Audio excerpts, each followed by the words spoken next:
From the Chronicles of Narnia by C.S. Lewis, The Magician's Nephew, Part 6. Hi again, boys and girls. Seems like it's been a while since I've been recording for you.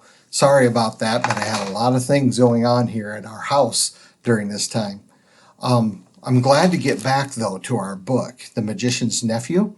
I call this Part 6, but we're actually picking up on Chapter 8. And in Chapter 8, it's called The Fight at the Lamppost.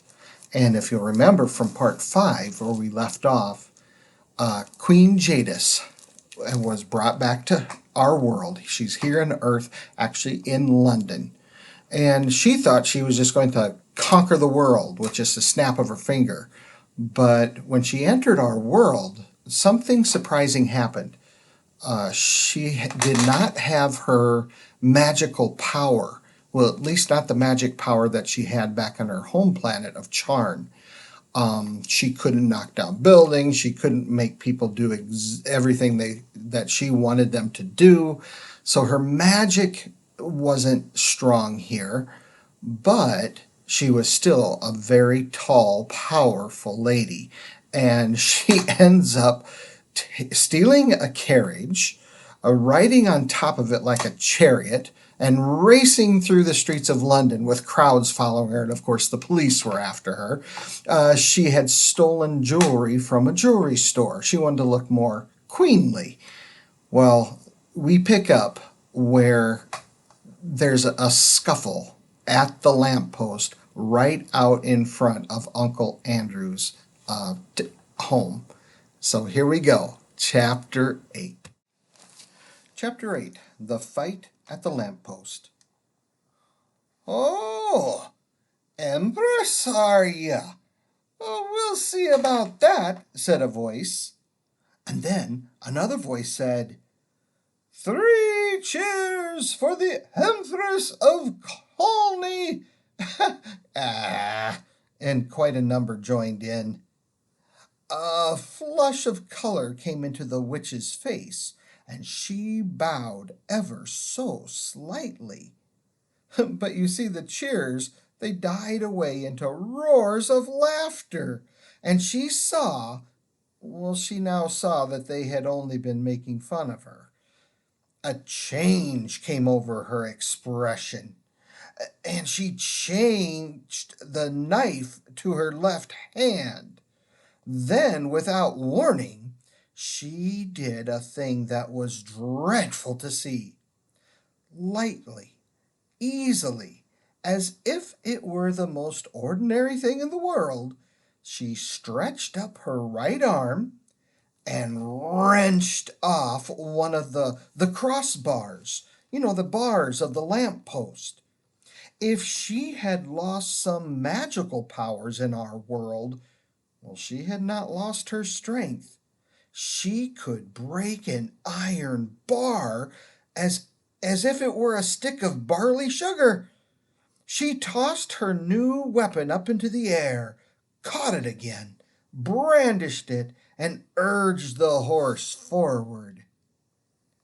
"Now's my chance," thought Digory. He darted between the horse and the railings, and he began going forward. If only the brute would stay still for a moment, he might catch the witch's heel. As he rushed, he heard a sickening crash and a thud. The witch had brought the bar down on the chief policeman's helmet. The man fell like a bowling pin. "Quick, Digory, this must be stopped," said a voice beside him. It was Polly, who had rushed down the moment she was allowed out of bed. "You are a brick," said Digory. "Hold on to me tight. You'll have to manage the ring, yellow, remember, and don't put it on till I shout." There was a second crash, and another policeman crumpled up. There came an angry roar from the crowd. "Pull her down!" Get a few paving stones. Call out the military. But most of them were getting as far away as they could. The cabbie, however, obviously the bravest as well as the kindest person present, he was keeping close to the horse, dodging his way and that way so that he could avoid the bar, but still trying to catch Strawberry's head. The crowd booed and they bellowed again. A stone whistled over Digory's head, and then came the voice of the witch, clear like a great bell, and sounding as if, for once, she was almost happy. Scum!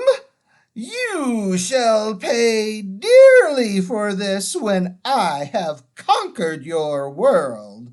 Not one stone of your city will be left. I will make it as Charn, as Felinda, as Sir Lois, as Bromidin.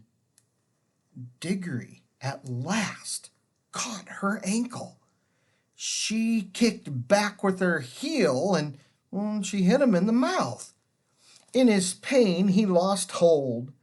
His lip was cut and his mouth was full of blood. From somewhere very close by came the voice of Uncle Andrew in a sort of trembling scream. Madam, my dear young lady, for heaven's sake, compose yourself. Digory made a second grab at her heel and was again shaken off. More men were knocked down by the iron bar. He made a third grab, caught the heel, held on like grim death, shouting to Polly, "Go then!" Oh, thank goodness! The angry, frightened faces, they had vanished. The angry, frightened voices, they were silenced. All except Uncle Andrew's. Close beside Digory, in the darkness, it was wailing on. Oh, is this delirium? Is it the end? I can't bear it. It's not fair. I never meant to be a magician. It's all a misunderstanding. It's all my godmother's fault. I must protest against this in my state of health to a very old Dorsetshire family. Bother, thought Digory. We didn't want to bring him along. My hat, what a picnic. Are you there, Polly? Yes, I'm here. Don't keep on shoving. I'm not, began Digory, but before he could say anything more, their heads came out into the warm green sunshine of the wood. And as they stepped out of the pool, Polly cried out, "Oh, look! We brought the old horse with us, too, and Mr. Ketterly, and the cabbie. Oh, this is a pretty fine kettle of fish." As soon as the witch saw that she was once more in the wood, she turned pale, bent down till her face touched the mane of the horse. You could see she felt deadly sick. Uncle Andrew was shivering, but Strawberry, the horse, shook his head, gave a cheerful whinny, and seemed to feel better. He became quiet for the first time since Digory had seen him. His ears, which had been laid flat back on his skull, they came back into their proper position, and the fire went out of his eyes. "That's right, old boy," said the cabbie, slapping Strawberry's neck. "That's better. Take it easy." Strawberry did the most natural thing in the world. being very thirsty, and no wonder, he walked slowly across to the nearest pool, stepped right into it to have a drink. Now, Diggory was still holding the witch's heel, and Polly was holding Diggory's hand. One of the cabby's hands was on Strawberry, and Uncle Andrew, still very shaky, had just grabbed onto the cabby's other hand. "Quick," said Polly, with a look at Diggory. "Greens!" So, you see, the horse never got his drink. Instead, the whole party found themselves sinking into darkness. Strawberry neighed. Uncle Andrew whimpered. Diggory said, "Well, that was a bit of luck." There was a short pause. Then Polly said, "Oughtn't we ought to be nearly there now?" "Well, we do seem to be somewhere," said Diggory. "At least I'm standing on something solid." "Why, so am I, now that I come to think of it," said Polly. But why is it so dark? I say, do you think we got into the wrong pool?" "Oh, perhaps this is Charn," said Diggory. "Only we've got back in the middle of the night." "This is not Charn," came the witch's voice. "This is an empty world. This is nothing."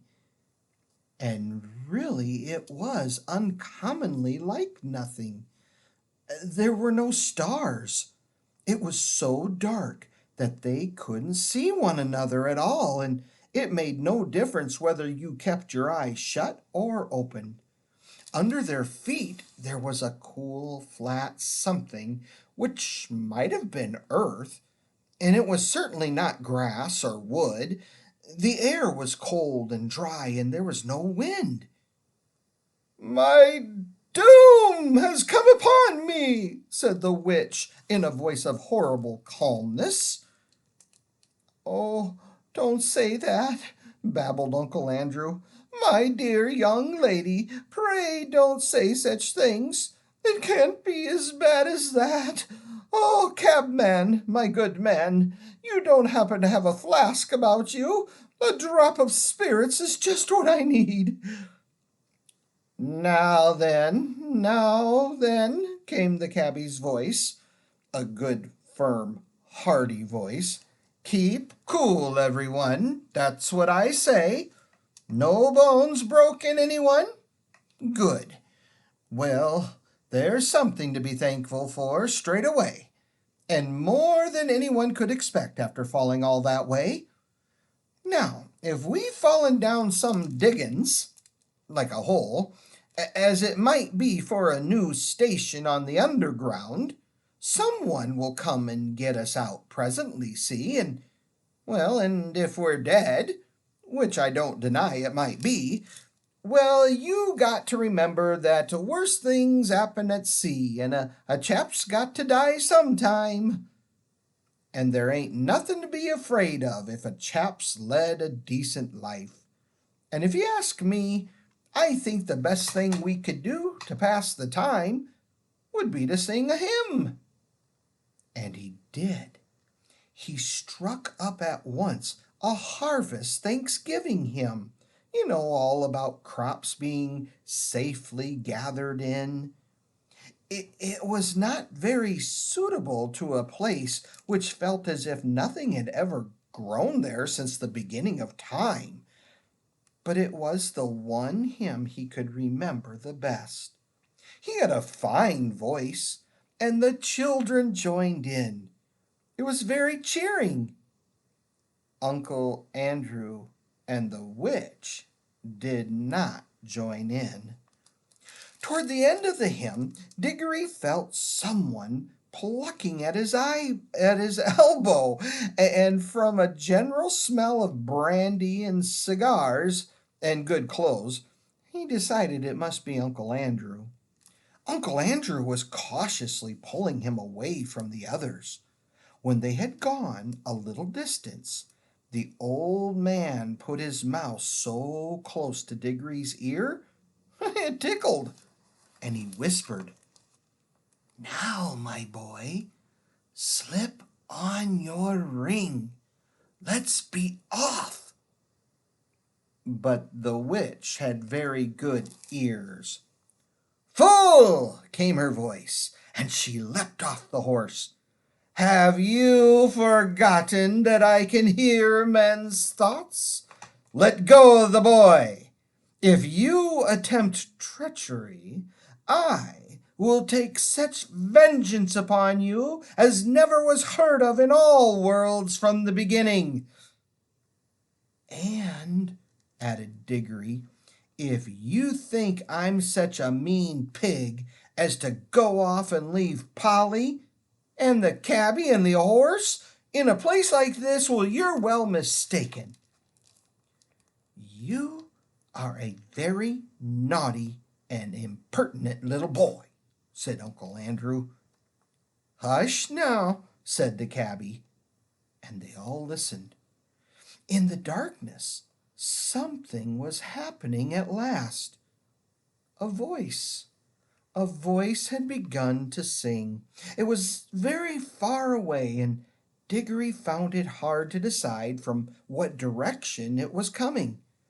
Sometimes it seemed to come from all directions at once. Sometimes he almost thought it was coming right out of the earth beneath them. Its lower notes were deep enough to be the voice of the earth herself. Now there were no words. There was hardly even a tune, but it was beyond comparison the most beautiful noise he had ever heard. It was so beautiful he could hardly bear it. The horse seemed to like it too. He gave the sort of whinny a horse would give if, after years of being a cab horse, it found itself back in the old field where it had played as a foal, and saw someone whom it remembered and loved coming across the field to bring it a lump of sugar. "My gosh," said the cabby, "ain't it lovely?" Then two wonders happened at the same moment. One was that the voice was suddenly joined by other voices, more voices than you could possibly count. They were all singing in harmony with it, but far higher up the scale. Cold, tingly, silvery voices. Now the second wonder was that the blackness overhead all at once was blazing with stars. Now they didn't come out gently one by one as they do on a summer evening. Oh no, one moment there had been nothing but darkness, then the next moment 1,000 points of light leaped out. Single stars, constellations, and planets, brighter and bigger than any in our world. There were no clouds. The new stars and the new voices began at exactly the same time. Now, if you had seen and heard it, as Digory did, you would have felt quite certain that it was the stars themselves which were singing, and that it was the first voice, the deep one, which had made them appear and made them sing. "Glory be," said the cabby. "I'd have been a betting man all my life if I'd known there were things like this." The voice on the earth was now louder and more triumphant, but the voices in the sky, after singing loudly with it for a long time, they began to grow fainter, and now something else was happening. far away and down near the horizon, the sky began to turn gray. A light wind, very fresh, began to stir. The sky in that one place grew slowly and steadily paler. You could see shapes of hills standing up dark against it.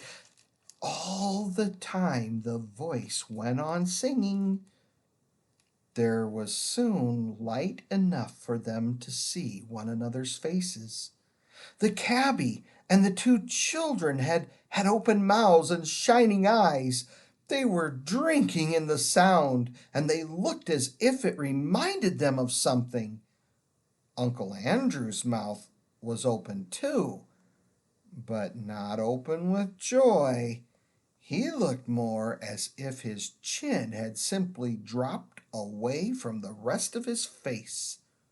His shoulders were stooped and his knees shook.